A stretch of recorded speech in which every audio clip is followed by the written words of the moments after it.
to the Northwest Bruin Football Show. I'm Josh Robinson, the head coach, and we're here to talk about our previous game with Heritage High School. Really good atmosphere. A lot of people were there, and unfortunately, things did not turn out how we wanted them to, dropping the game to Heritage 28-21. I have said this before to a couple of media outlets that interview whatever. We knew if we didn't fix the problems that we have early in games, we would eventually run into someone that we could not overcome and come back on. Ringgold was kind of the opposite. We had the lead, game in control, 14-3 with 7-8 minutes left in the third quarter, and then we made mistakes. They made a couple of good plays, and we got beat. And then we followed with a sequence after that where we were getting behind, coming back. And Heritage is a really good defensive team and has been for years. On their defense, I believe 9 of their guys are senior returning starters or guys that have played a lot. So they're very experienced. And when we got, 14-7 at halftime, it's not the end of the world. But when we got behind 28-7, it's going to be really difficult to come back on those guys. Not undoable. Again, the bragging part I would for sure say about our players, number one, and our coaches, number two, is the fact that they keep fighting every single time. There was a chance, especially with about 10 minutes left. It was fourth down. I elected to punt instead of go for it, hoping that we would stop them and get a little better field position for our offense. It ended up playing out in our favor exactly the way we want to, but at that moment, our defense and offense and our coaching staff could have gave up, and our guys didn't, and they fought the end, and we possessed the ball with a chance to go tie and or win the game on the real final possession on Friday night. So that's the positive that I would say for sure. Let's talk about the stats a little bit. Start with offense. Gavin Knuckles was 17 for 35 for 188 yards and 2 touchdowns. Less than his typical performance, but I'm going to tell you this is one of the most proud games I have been of him. No one, including Gavin, when he's put up 300-400 yards, whatever, and he's completing 90% of his passes or 80, whatever. No one's going to play perfect on a Friday, but the young man gave us absolutely all that he could. He was getting pressure. Our offensive line has to play better to buy him a little bit more time. He avoided pressure. He extended plays. He threw a couple of really good balls. He threw an interception on a play, a really long one. Something we've been preaching to him all year on third down. And we've got to step on somebody and let it go. And if they intercept it, we tackle them. They get the ball and have to drive the length of the field. And I believe it was their second touchdown. Came after an interception. You never want to turn the ball over, but that's in essence a good turnover because they had to drive the length of the field based off of where they intercepted the ball from. And I just thought he played a really good game and showed a lot of grit and toughness, and those traits in quarterbacks, especially in high school, middle school, those places, that's a really tough thing to find, and I'm really, really proud of him. He also ended up with a rushing touchdown. On the night, carrying the ball, Cameron Collins had 4 carries for 19 yards. Again, really difficult situation. We did not play well up front on the offensive line, and they were able to get some penetration and really get us before we got going and forced our hand into throwing the ball even more than we want to. Receiving-wise, we did end up with some guys with really good nights. Hudson Gray had another night, much like he did prior to the last couple of games. People double-teamed him, those kind of things. He ended up with 7 catches for 95 yards and a touchdown. He also affected the game on defense. We'll talk about his stats in a little bit. But he did an outstanding job for us. He's always a good player. We are always trying to get him the ball. And this particular night, they did some things that allowed us to throw him the ball. So just a really good night by him. He's became more engaged on defense, even though he's a primary offensive guy, and just has played outstanding for us. Kendris Douglas made one of the best catches I've seen a Northwest Bruin make to cut the game, I believe, to 28-21, and just had a really good night with 6 catches for 46 yards and a touchdown. Took a big hit early. We missed a block. They happened to be in the right coverage on the play. We missed a block, and at the end of the day, he got hit hard early, and he could have folded up, sat on the sideline, and I don't think a person would have said anything to him. again, toughness, ran back out there and turned in a really good night for us. And then Isaiah Foster, they did a few more things his way because of his last couple of games. The numbers that he'd put up to try and take him away, he still ended up with 3 catches, 41 yards, which is a testament to him and his talent. But it's they've got to kind of pick their poison because we have a lot of good players out there, and Isaiah and Hudson on the outside put a lot of pressure on a defense, and they chose to do a little more to try and take away Isaiah, so Hudson had a great night. What is Central Carroll going to do? I'm not sure. We don't know. We're not at their practice, but they're going to try to take away at least one of those guys, and we expect Kendris and Austin Cooley and Brecken Sermons and Isaiah to have a good night in exchange for taking away, or Hudson Gray, depending on who they try to take away. So Austin Cooley ended up doing a really good job for us. He had 1 catch for 6 yards, which is not some outstanding stat, but he was able to carry a few defenders and get some other things open because they were worried about his pass catching ability over the middle because of what he's done this year and what he's done in the past. So overall, we definitely have to play better on offense and defense and special teams for that matter. But our young men continued to fight and still ended up putting up some good numbers. At this time, let's take a look at the first half highlights.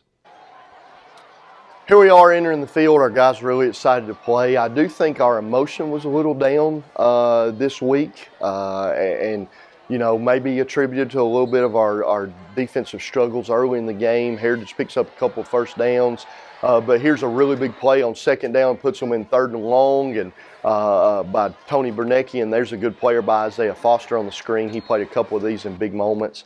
Ultimately, they ended up scoring there on the long play. We end up punting the ball away. There's a very good play by Dominique Johnson, running through multiple blockers and getting some pressure here. Adrian Madrigal, and guy kind of throws it up in the air, and Hudson's, like he's been the vast majority of the year, exactly where he needs to be. We don't have much offensive success on that possession. We end up making the Heritage scramble, and he has to throw the ball away there. Lucas Amos is being really physical. They held us. That's the flag you see, and Miles Mays, being the talent he is, runs the play down despite being a double team. Caden Ramsey with the tip, and Dawson Whitmore almost with the interception, and the quarterback throws one away. So at this point, despite our early struggles, we kind of are back on track on defense, not perfectly. We need to field that ball or get away from it earlier. We definitely want our guys to field it. We ended up punting the ball away, and they come back on offense, move. We were upfield a little bit right there, but our guys kind of fit tight, and our safeties are getting involved. And Heritage always does a good job of trying to force us into a very even look and limit our blitzing, but we still have some good plays. Here Dawson Whitmore blitzes and flows as he's coached to do with the movement and ends up taking them away. Good tip right there by Caden Ramsey. Could have been a little better screen for him. Then we get down on the goal line. Again, there were just enough breakdowns in pass coverage and run game on this particular possession to allow them to keep moving the clock. That's the things we have to. We have to force pressure. We have to be where we're supposed to, and our guys keep fighting. Unfortunately, they were able to get a first down right before they scored, and which helped them run 3 more plays on the goal line and go up 14-0. But our offense comes out and does a good job of moving the ball, giving us a little bit of room. We end up punting the ball away. Our defense returns to the field. Caden Ramsey with a big play. There's a big play by Cade Parker right here. Again, things have gone bad. It's 14-0. Ball's kind of, maybe it's got grease or something on it, as Chance Whitfield with the tackle, and Cade Parker with a big hit knocks it loose, and Gavin just doing Gavin things, extending the play. Big game by Hudson Gray, and good blocking down the field, I believe, by Austin Cooley and a Kendris Douglas. And here we are throwing the screen again. Good blocking by Cooley. I told you he affected the game very positively for our offense by doing some good things other than just catching the ball. There's another reception by Hudson Gray. Good completion from Gavin Knuckles and protection from our offensive line. Our offensive line did a really good job early in the game at times, but was just sporadic, but struggled more as the game went on.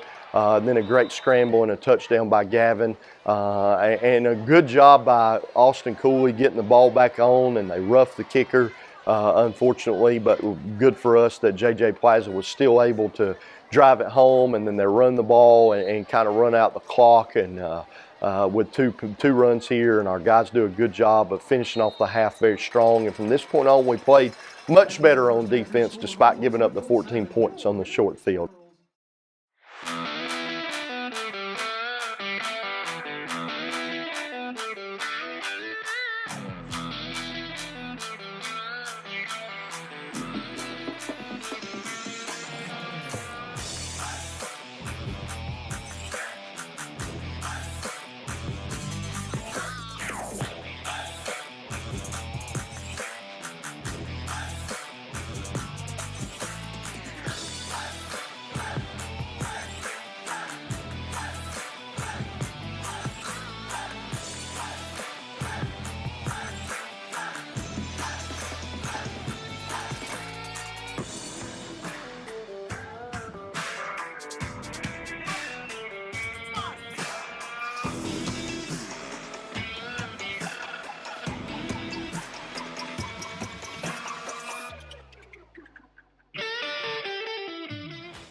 Welcome back to the Northwest Bruin Football Show.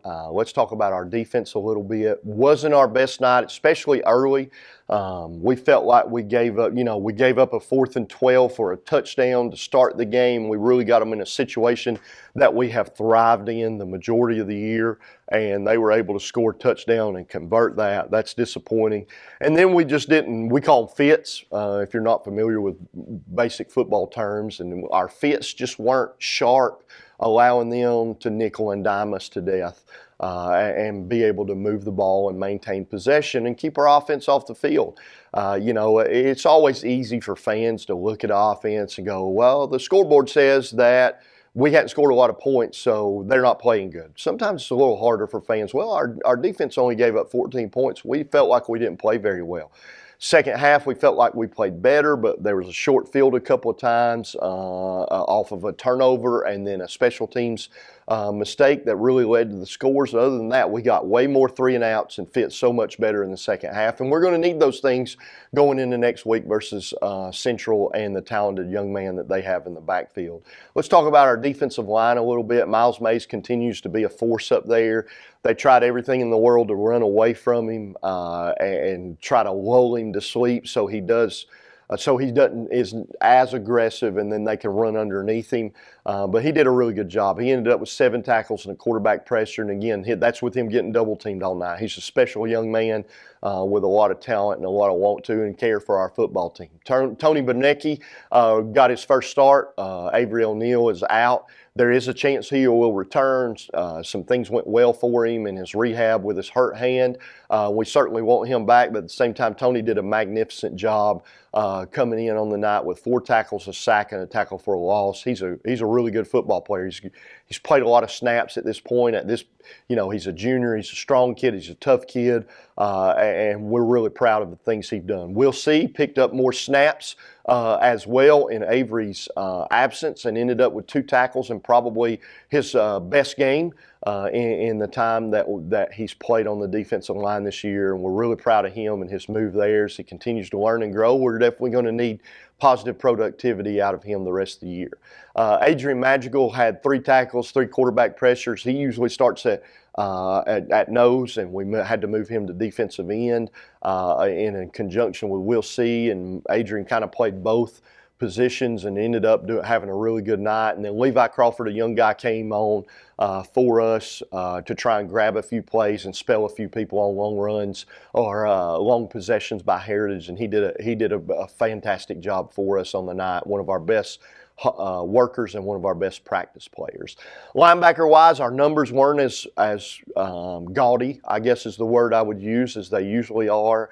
Heritage does a really good job of putting pressures on single players using tight ends and H-backs. They try to kick out. They try to double team at the point of attack, and they really try to smother up guys with their big H-backs and tight ends that they use. On the night, Caden Ramsey still came up with a lot of good productivity with 4 tackles, 2 pass breakups, and 2 pressures. Really talented player for us, and we're going to need an even better performance next week from him, as they probably try to do some of the similar things to neutralize Caden, as well as a lot of our other players. Lucas Amos ended up with 7 tackles. He's really starting to really get that confidence back. I would say he played overall one of his better games, especially since he missed a few tackles. So again, I mentioned this before, one of the first times in his life he's probably missed multiple tackles in a game because he's such a good player. Came up, and I think he only missed one tackle in this game and had 7, was much more aggressive like he was at the beginning of the year. So I think he's understanding the difference in playing varsity football versus any other level of football that he's had now. Dawson Whitmore continues to pour his soul into our football team and ended up with 5 tackles. People tackling him and holding him, and he's fighting and clawing and going to the right spot, getting us lined up, making all our calls. He's been a fantastic I don't know if surprise would be the right word because we knew it was in him. We just didn't know it would come out as early and stay as consistent as it has been the entire year. So we're very pleased with him and the efforts that he has had. And then Dominic Johnson had an outstanding night. Again, getting tackled when he's getting blocked and hugged and held and moved and double teamed, and still ended up with 13 tackles. He does a really good job and just became consistent as we've gone through the year. A defensive back, Chance Whitfield, dealing with a lot of adversity for him right now, and he came out and still had a solid game for us with 3 tackles.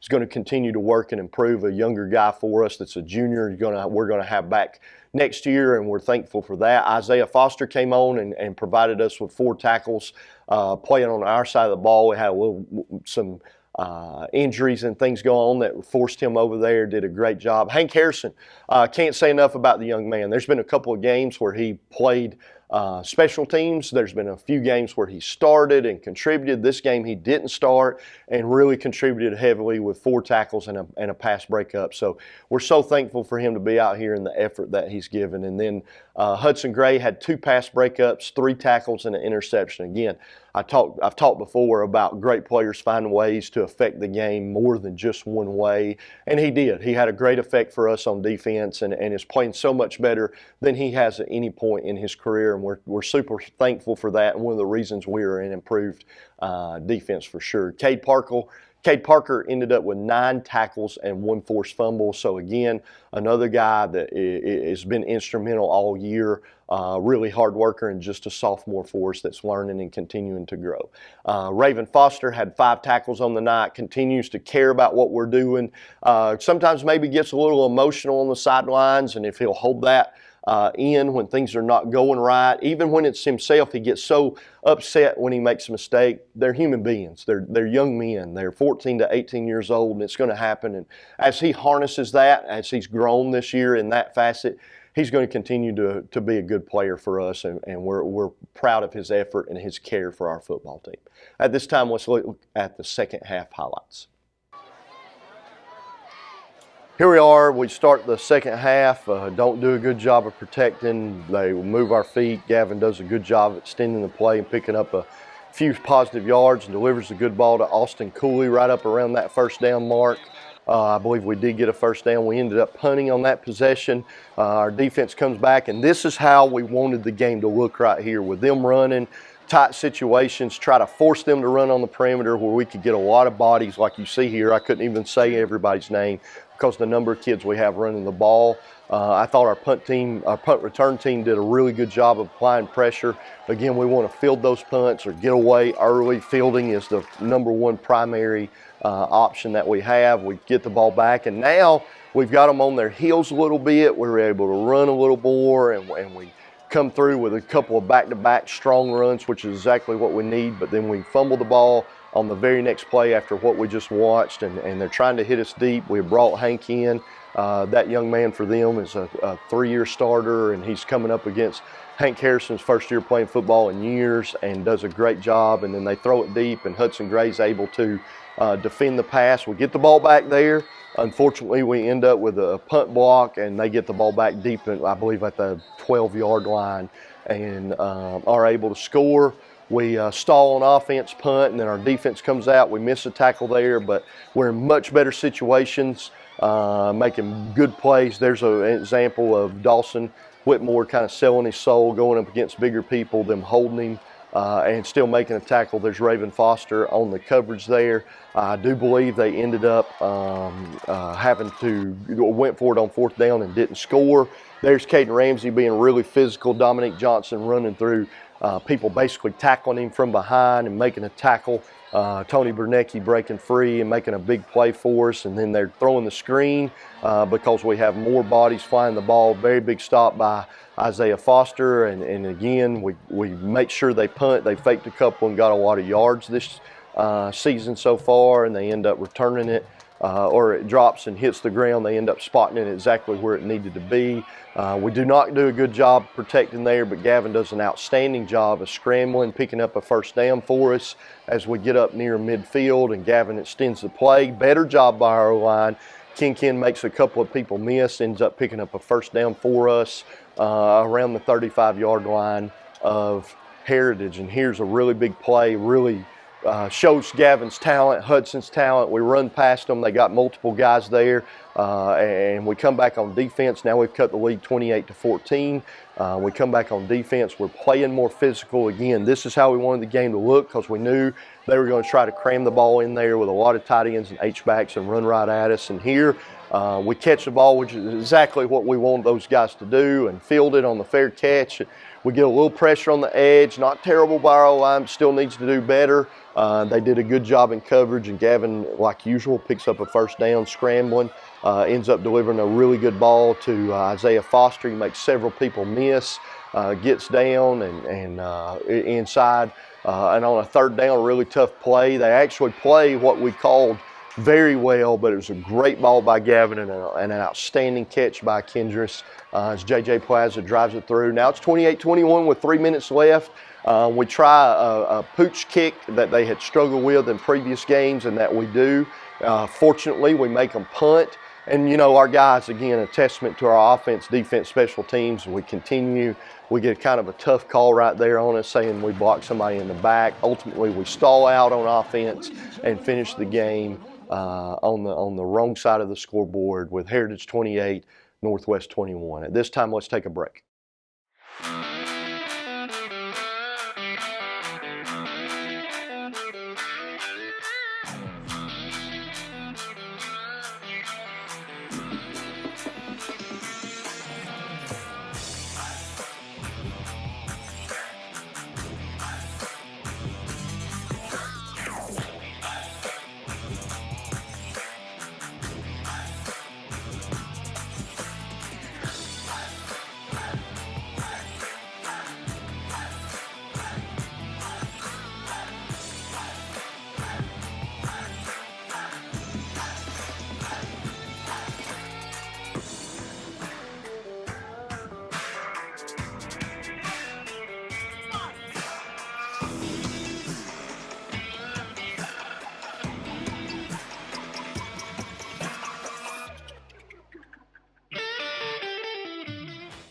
Welcome back to the Northwest Football Show. As we head into this next week, we're going to talk about Central Carroll a little bit. It's the first time Cedartown's lost in a few years in our region to these guys. They're a really talented football team. Cedartown's really talented. And it's going to be a good football game. They're rolling in with a 4 or 5-star running back. They have really big receiver. They have a good O-line, a young quarterback, but a very solid quarterback, and then experience all over the field on defense. So it's definitely going to be a challenge. The biggest thing is we have to find a way to make them try to beat us in ways that are not typical that they've beat other people. That's the goal each and every week. They're going to hand the young man in the backfield that's ranked so highly and has a lot of Division I offers. He's going to touch the ball 20 to 30, maybe even 40 times. We have to figure out a way to really limit what he gets and limit the big play and put pressure on them in the passing game and with their other backs who are very capable. Force them into making those guys beat us. And it's easier said than done. It's going to be a tall task. And then defensively, like I've said already, they have experience over there. We've had success against these guys in the past, but each year, each football team's different. So offensively, we have to go out. We have to have a faster start and stay consistent throughout the game. We don't have to score every possession, but moving the ball, a first down, 3 first downs, flip the field position. Those are what we want. Of course, we want our offense to score every play, every possession, just like everybody that has a football team or is a fan of a football team. But realistically, if we can just get the chains moving, it'll limit their opportunities on the other side, and then we have to execute.